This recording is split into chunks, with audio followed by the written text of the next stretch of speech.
जरा सोचिए, चारों तरफ दूर दूर तक सिर्फ घना अंधेरा है। एकदम खामोश समंदर, कोई आवाज नहीं, बस एक अजीब सा सन्नाटा। और इसी काले पानी को चीरता हुआ एक विशाल लोहे का दानव पूरी रफ्तार से आगे बढ़ रहा है। आज के इस गहरे विश्लेषण में हम इसी खौफनाक रात के रहस्यों को परत दर परत खोलेंगे। ये एक ऐसी घटना है जिसने पूरी दुनिया को हिलाकर रख दिया था। चलिए तथ्यों और डेटा के जरिए समझते हैं कि आखिर उस रात हुआ क्या था। ये इंसान के घमंड और तकनीक की सबसे बड़ी मिसाल था। बिल्कुल सही सुना। उस समय ना इंसान को लगने लगा था कि उसने अपनी इंजीनियरिंग से कुदरत को भी मुट्ठी में कर लिया है। इसे कभी ना डूबने वाला जहाज कहा गया था।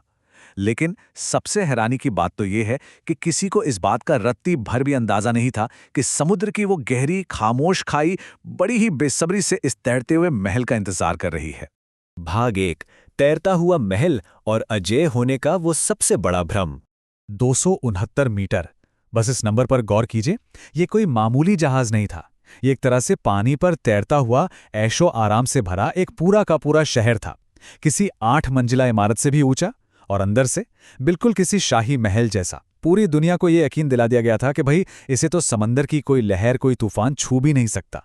इसके डिजाइन में 16 वाटरटाइट कंपार्टमेंट्स थे और दावा था कि अगर 4 में पानी भर भी जाए तब भी ये नहीं डूबेगा। यही वो अजय होने का भ्रम था जिसने असल में सबसे बड़ी तबाही की नींव रखी।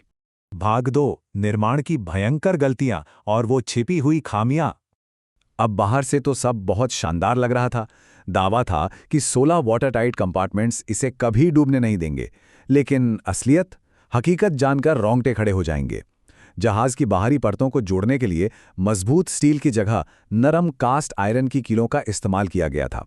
और इससे भी बड़ा झटका यह है कि जहाज के निचले हिस्से में सफर शुरू होने से पहले ही कोयले की वजह से आग लगी हुई थी। जी हां, इस आग ने उस हिस्से को लगभग 70% तक कमजोर कर दिया था।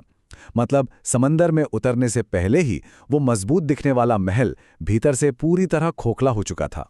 भाग 3, 14 अप्रैल की वो काली रात और गलतियों का तूफान। 14 अप्रैल 1912। उस रात ना समंदर एकदम कांच की तरह शांत था। कोई लहरें नहीं, आसमान में चांद भी नहीं। और सच कहे तो यही शांति सबसे बड़ा काल बन गई।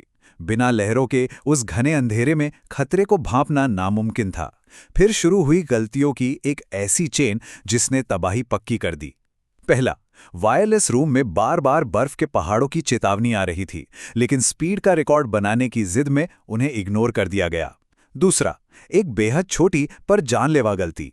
एक अफसर अपनी लॉकर की चाबी साथ ले गया और जहाज की इकलौती दूरबीन उसी में बंद रह गई। और तीसरा, बिना चांद वाले शांत समंदर में विजिबिलिटी एकदम जीरो थी। सोचिए, एक छोटी सी चाबी और इंसान के घमंड ने पूरे क्रू को सच में अंधा कर दिया था। रात के ठीक 11:40 घने अंधेरे में अचानक मौत का एक विशाल बर्फीला पहाड़ सामने आ खड़ा हुआ। जहाज को मोड़ने और इंजन उल्टे घुमाने की पूरी कोशिश की गई, लेकिन रफ्तार इतनी ज्यादा थी कि वो सीधा चट्टान से रगड़ खा गया। कोई बड़ा धमाका नहीं हुआ था, बस लोहे के छिलने की एक खौफनाक आवाज आई।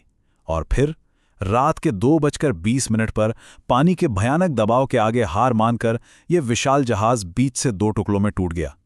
जरा सी खरोच लगने से लेकर पूरी तरह तबाह होने में चंद घंटों का ही वक्त लगा। अगर इसके पीछे की साइंस को समझे तो सबसे बड़ी विडंबना देखिए। बर्फ का वो पहाड़ जहाज के ठीक उसी हिस्से से टकराया जो पहले से लगी आग के कारण कमजोर था। टक्कर होते ही वो नरम लोहे की कीलें तड़ातड़ टूट गईं और जहाज के 6 हिस्सों में बहुत तेजी से पानी भरने लगा। जहाज के डिजाइनर थॉमस एंड्रयूज भी उस वक्त वहीं मौजूद थे। उन्हें उसी पल समझ आ गया था कि अब खेल खत्म हो चुका है। अब इस जहाज को दुनिया की कोई ताकत नहीं बचा सकती। तबाही अब बिल्कुल सिर पर थी। और यहां सामने आई एक और बड़ी लापरवाही।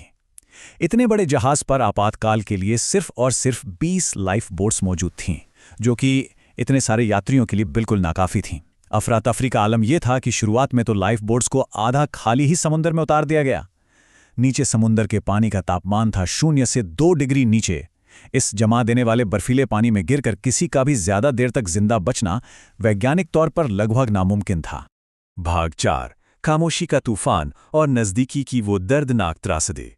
इस दर्दनाक मंजर के बीच ना एक और ऐसा पहलू है जो आज भी सोचने पर मजबूर कर देता है। आसमान में मदद के लिए रोशनी वाले रॉकेट्स भी छोड़े गए थे। और एक बचाव अभियान सच में सफल हो सकता था, क्योंकि एक और जहाज की दूरी थी महज 37 किलोमीटर। जी हां, सिर्फ 37 किलोमीटर। समंदर के विशाल पैमाने पर यह दूरी कुछ भी नहीं है। मदद की गुहार लगाते उस डूबते जहाज से इतने करीब एक और जहाज मौजूद था। ये फासला आज भी चीख चीख कर बताता है कि मदद कितनी करीब थी, लेकिन फिर भी कितनी दूर रह गई। तो अब सवाल ये उठता है कि वो पास वाला जहाज मदद के लिए आया क्यों नहीं। कारण जानकर सच में बहुत अफसोस होता है। उस जहाज के रेडियो ऑपरेटर ने रात को अपना रेडियो ही बंद कर दिया था, और जब डूबते हुए जहाज से आसमान में चमकते हुए आपातकालीन रॉकेट छोड़े गए ना, तो उन्हें भी पूरी तरह से अनदेखा कर दिया गया। सोच कर देखिए, एक चालू रेडियो या आसमान में चमकते उन रॉकेट्स पर दिया गया थोड़ा सा भी ध्यान उस रात हजारों जिंदगियां बचा सकता था। पर शायद किस्मत को कुछ और ही मंजूर था। और फिर आया वो खौफनाक अंत, 1500 से ज्यादा लोगों की मौत, जब वो विशाल जहाज भारी दबाव के साथ बीच से 2 टुकड़ों में टूटा और समंदर की गहराइयों में समाने लगा। तब हजारों लोगों की चीखों से वो शांत समंदर गूंज उठा था। 1500 से ज्यादा लोग उस बर्फीले पानी में हमेशा हमेशा के लिए खामोश हो गए। कई सालों बाद जब समंदर की गहराइयों में इसका मलबा खोजा गया, तो उस मलबे ने अपनी वो दर्दनाक कहानी खुद बयां की। इस पूरे विश्लेषण को इस एक विचार के साथ खत्म करते हैं। जब समंदर बहुत शांत होता है, तो अक्सर उस खामोशी के पीछे सबसे खौफनाक तूफान छिपा होता है। ये सिर्फ एक जहाज के डूबने की कहानी नहीं है।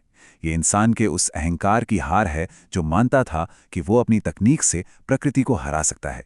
ये पूरी घटना एक बहुत बड़ा सवाल खड़ा करती है। क्या आज की हमारी अत्याधुनिक तकनीक और आर्टिफिशियल इंटेलिजेंस भी हमें कुदरत के आगे पूरी तरह से सुरक्षित बनाते हैं, या हम अनजाने में ही एक नए तैरते हुए महल का निर्माण कर रहे हैं? इस सवाल पर जरूर विचार कीजिएगा। आज के इस विश्लेषण में साथ जुड़ने के लिए बहुत बहुत धन्यवाद।